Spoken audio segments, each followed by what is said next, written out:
Здравствуйте, братья и сестры. Меня зовут Серафима. Сегодня в этом видео я хочу затронуть, наверное, самую часто обсуждаемую тему на моем канале. Это почему я в платке? Почему я покрытая? Почему у меня такие разные интересные платки? Почему у меня какие-то хиджабы, мусульманские платки и так далее? Я эту тему затрагивать не хотела, но так как всем интересно, я один раз на всю жизнь расскажу, почему это так. Мы с вами знаем, что апостол Павел пишет в своем послании к Коринфянам, что всякая жена, молящаяся или пророчествующая с непокрытой головой воздержает свою голову.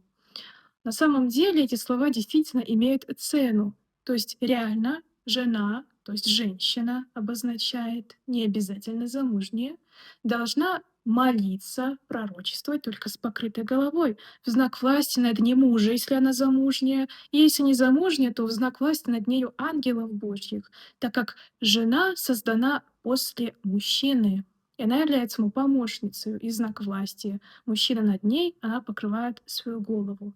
Это выглядит очень красиво, очень благочестиво, тебя это сразу выделяет. Люди видят, что ты христианка, потому что мой внутренний мир выделяется и на мой внешний мир. Если я христианин, я это показываю внешним видом. Я не стыжусь этого, не стыжусь носить крест внешний, потому что это моя вера, свидетельство моей веры. Христиане всегда носили крест поверх. Носить крест под одеждой — это чисто русская традиция, которая возникла в годы революции, когда люди действительно боялись показать свою веру. Носить крест поверх одежды — это абсолютно нормально. Это проповедь и миссия, свидетельство своей веры безбоязненно. Итак, действительно, следуя посланию апостола Павла, видно, что женщина при молитве или чтении Писания, потому что пророчество, они содержатся и в Писании. Ты когда читаешь Библию, там есть пророчество. Или когда кто-то другой читает пророчество, то есть Писание, или если вообще в доме есть Писание, должна быть покрыта голова. Потому что дом — это тоже малый храм, малая церковь. Почему мы в храме покрываем голову? Потому что это место присутствия Божия. Есть на земле особые места присутствия Бога. Бог, Он везде, но есть особые благодатные места, как это видно из Библии, например, Иерусалимский храм. И вот каждый храм — это тоже место присутствия Бога, поэтому там мы всегда с покрытой головой. Поэтому я и в платке, потому что я читаю Писание, я пророчествую, вокруг меня Писания лежат, святые образа. То есть дом — это тоже малый храм, поэтому я покрываю свою голову. Также в знак власти надо мной ангелов Божьих. Стоит ли носить платок на постоянной основе или только в храме, при молитве, при чтении Писания? Я считаю, что очень похвально носить платок на постоянной основе, потому что ты христианин не только в церкви. Бывает, пришли христианки в церковь, надели на себя тонкий платок, как только служба закончилась, они тут же его скинули, и все, они не христианки. Они тут же надевают джинсы, толстовки и вот так ходят в миру.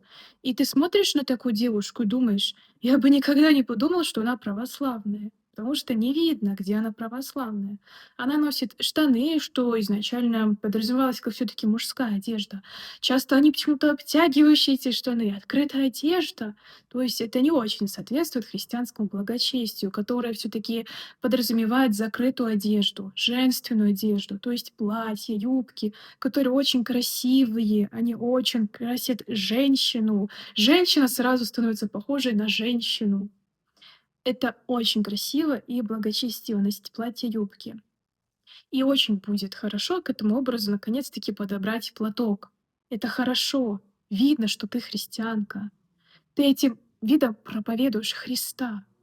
Почему же еще я, например, ношу платок? Потому что это действительно реально настраивает на молитву. Ты когда покрыта в платье, там, в юбке, тебе реально хочется молиться. То есть такая одежда, она задумана для молитвы, чтобы в ней молиться. Это очень удобно, это красиво, это женственно, это благочестиво, это по-христиански. Даже в психологии изучали люди, как влияет мужская одежда на женщину и женская. Женская, она сразу становится скромная, более молитвенная. А в мужской одежде, в штанах, ей хочется вести себя даже по-мужски. Это такое влияние нашей психики на нас. То есть это действительно влияет, во что ты одет. С самых древних времен евреянки всегда ходили покрытые, а с распущенными волосами ходили блудницы. Так можно было отличить статус женщины. Потом ранние христианки тоже всегда были покрытые. Посмотрите на святых жен на наших иконах, на Пресвятую Богородицу. Она всегда закрыта, покрыта, а у нее платье, у нее нет штанов, у нее нет каких-то открытых одежд, никаких мини-юбок, ни топиков. То есть она вся покрыта. И у неё часто закрыта очень сильно, не просто косыночка, а вот так, то есть какой-то хиджаб у нее тут, все закрыто. Это выглядит очень красиво. А потом уже, как мы с вами знаем, от Измаила произошли арабы. И они многое позаимствовали, у евреев, у христиан. Так появился постепенно и ислам, который множество позаимствовал у христианства. Например, моление на коврах. Всегда христиане молились на коврах. Это видно из книги «Деяний апостольских», когда апостолы пребывали в молитве, сидя на коврах. И даже было возлежание за столами. Как такового стола не существовало. Это была просто совокупность тканей, где люди полулежа лежали за столом. Поэтому всегда христиане молились, сидя на коврах. Это не грех, это нормально молиться, сидя на полу. Полулежа можно молиться, как кому удобно. И также позаимствовали женский покров. Всегда так ходили христианки. Вот так. Или еще более закрыто, вот так ходили христианки. И они даже ходили вот так. Вот так ходили христианки.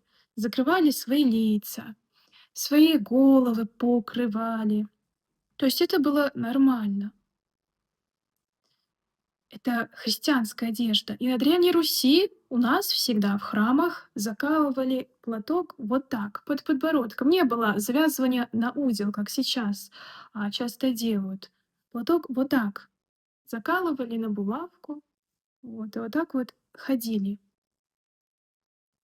То есть это все христианская традиция.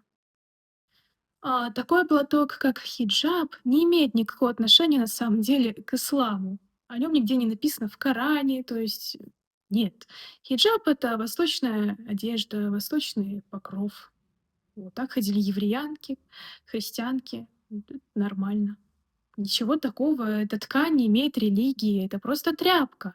Просто тряпка длинная, вот так называется хиджаб. Как хотите, назовите хиджаб, платок. Просто покрывает твое лицо, твое тело, закрывает грудь, какие-то места. В ней удобно молиться, ты не привлекаешь внимание мужчин. Это очень удобно. То есть для чего христианка покрывается? Не просто в знак власти ангелов или мужа над ней, чтобы на нее не смотрели. Она скромна, грудь закрыта, спина закрыта, руки закрыты. Она никого не соблазняет своим видом, у неё ничего не обтянуто. На нее никто не пялится.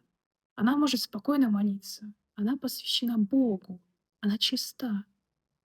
Но почему-то христианок за это начинают осуждать. Когда видят, что христианка покрывается, людям это не нравится. Они сразу же злятся, захотят с нее снять этот платок. Почему-то так бесовские силы воздействуют через этих людей. Хотят раздеть наших христианок. Но если бы она была полураздетая, никто бы ничего не сказал. Если бы она была бы открытая, никто бы ничего не сказал. Но как только они видят закрытую, все, у них начинается злоба. Они пишут: «Почему ты покрытая? Ты что, мусульманка?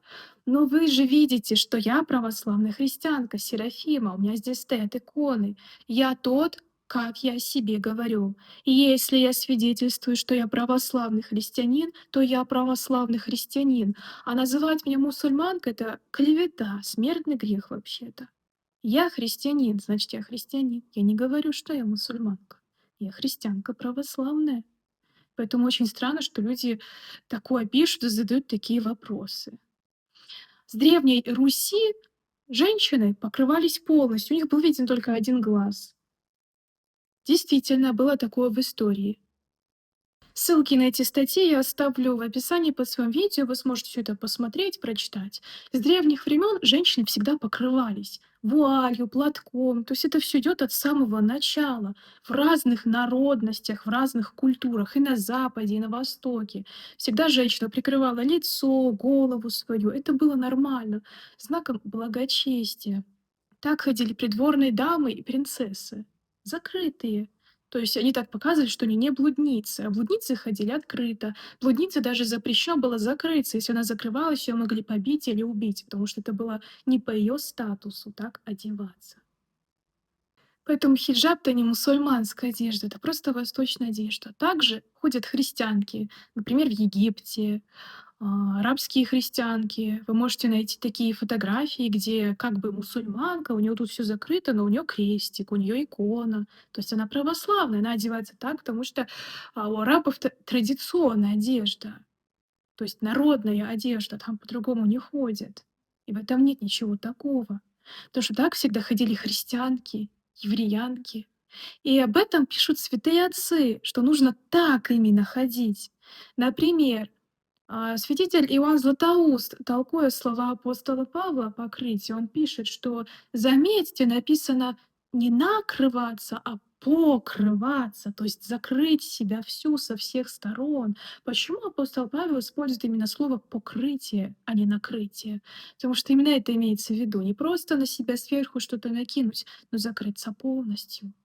Иоанн Златоуст пишет о том, как должна выглядеть православная женщина, покрыта, скромно, одетая.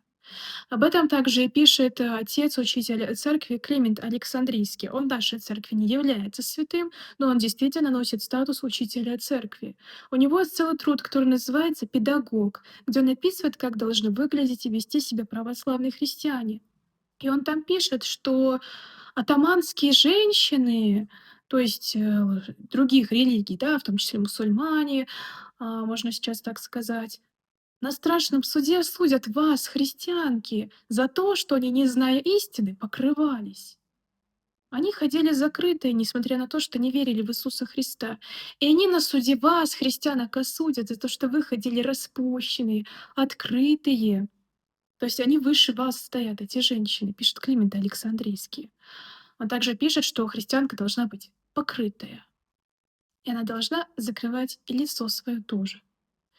Длинные платья у неё должны быть до пят, обувь должна быть закрытой, никаких сандалий без носков, руки должны быть закрыты. Все эти цитаты я могу вам привести, вы можете почитать этот труд.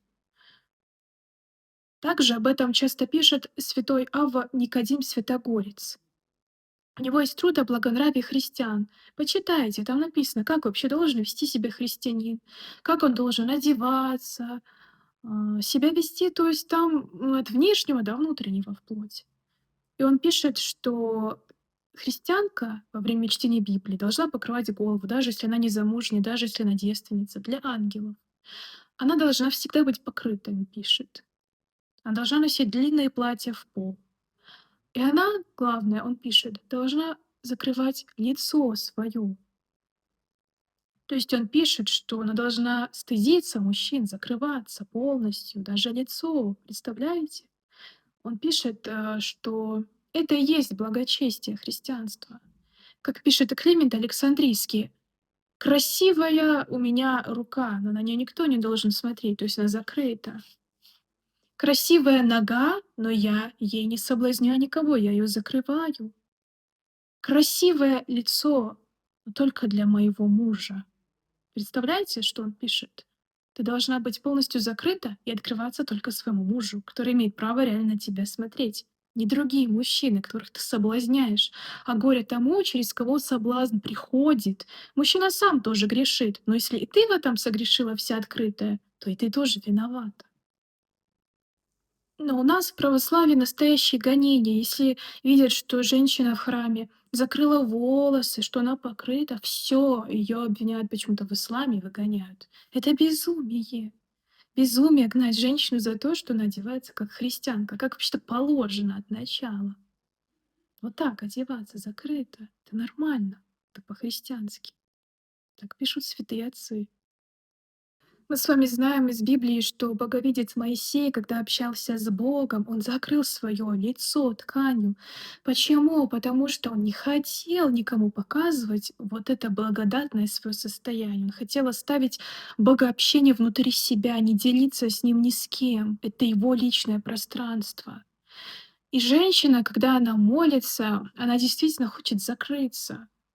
Никому не показывать общение с Богом. Ей так приятно и так удобно, никто на нее не смотрит, никто ей не мешает. Люди часто не могут этого понять, но действительно, когда ты закрыта, у тебя закрыто лицо даже, ты чувствуешь себя в безопасности. Ты закрыта, никто на тебя не смотрит, ты как в домике.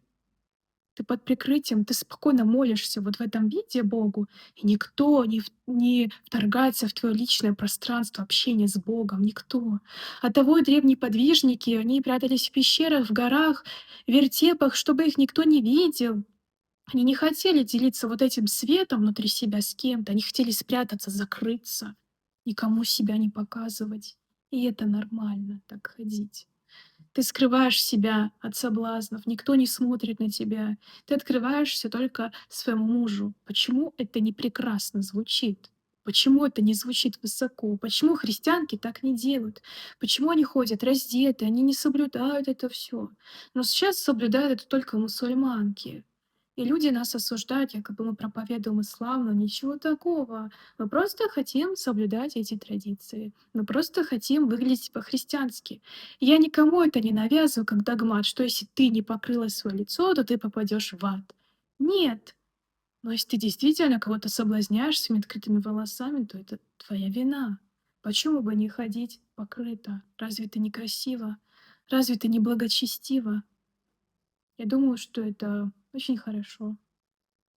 Поэтому не бойтесь носить какие-то длинные платки, хиджаб, даже если он называется хиджаб, в этом нет ничего такого. Это просто тряпка, ткань. Она удобная. Мы не виноваты, что у нас у православных такие ткани не шьют. Я не могу ходить в старообрядческом платке вот в таком вот. Мне в нем неудобно ходить по улице, что-то делать дома. А хиджаб это очень удобно. Это удобная ткань, она специально пошита так, что ты могла в этом ходить, что-то делать. И он тебе не мешает. То есть это очень практично. И ты не грешишь, покупая это для своего удобства, потому что это удобно. Ткань в религии не имеет, это просто тряпка. Ничего не случилось. Вот и все. Ты никаким образом не грешишь, не становишься автоматически мусульманкой. Или какой-то бред, что якобы ты, покупая это, финансируешь мусульман. Это бред. Ты никого не финансируешь.